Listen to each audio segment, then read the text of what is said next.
H-1B ভিসায় সীমা আরোপে Trump প্রশাসনের পরিকল্পনায় ঝুঁকির মুখে $150 বিলিয়ন ভারতীয় তথ্যপ্রযুক্তি খাত।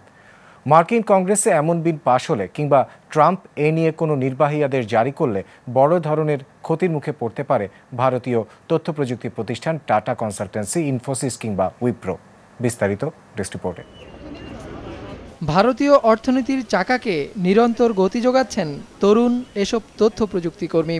এদের কেউ ভারতে বসে মার্কিন যুক্তরাষ্ট্র কিংবা পশ্চিমের কোনো দেশের বড় কোনো প্রতিষ্ঠানের কাজ করে দিচ্ছেন, কেউ বা আবার H-1B ভিসা নিয়ে ভারতীয় প্রতিষ্ঠানের কর্মী হয়ে সরাসরি কাজ করছেন মার্কিন যুক্তরাষ্ট্রে।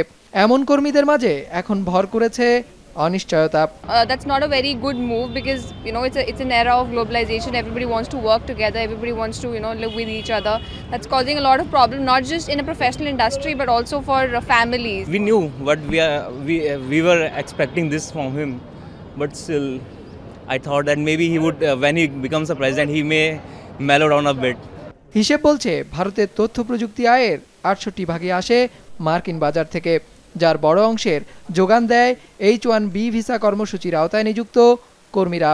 ট্রাম্প ক্ষমতা নিয়েই এই ভিসায় কর্মী নিয়োগ কমিয়ে আনার ঘোষণা দিয়েছেন, আর 24 জানুয়ারি এই ভিসায় যাওয়া কর্মীদের ন্যূনতম বেতন $1,30,000 বেঁধে দেওয়ার প্রস্তাব করে বিল এনেছেন এক কংগ্রেস সদস্য, যেখানে বর্তমানে গড় বেতন $79,000। Today's global wars are not about trade or of investment, it is for talent. And a country which closes its doors to talent is in a sense losing out. হিসেব বলছে এমন বিল পাশ হলে সবচেয়ে বেশি ক্ষতির মুখে পড়বে ভারতের তথ্য প্রযুক্তি জায়ান্ট টাটা কনসালটেন্সি, উইপ্রো কিংবা Infosys.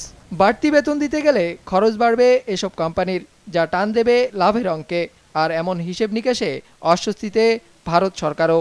We are definitely closely monitoring the developments. Together with Ministry of External Affairs, we are constantly in touch with our consular office in the US, with the embassy in US. So I wouldn't rush to give a view on it. Yes, there is going to be an impact.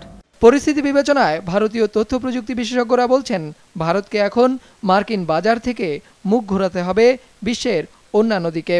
I think it's time now we look at other non-English speaking market.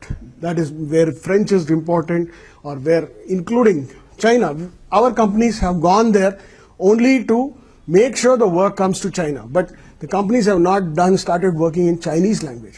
ভারতের তথ্য প্রযুক্তি খাতের রপ্তানি আয় বার্ষিক $148 billion মার্কিন dollar, যা দেশটির মোট জিডিপির 10%। মোহাম্মদ তৌহিদ, বিজনেস রিপোর্ট, মাছরাঙা টেলিভিশন।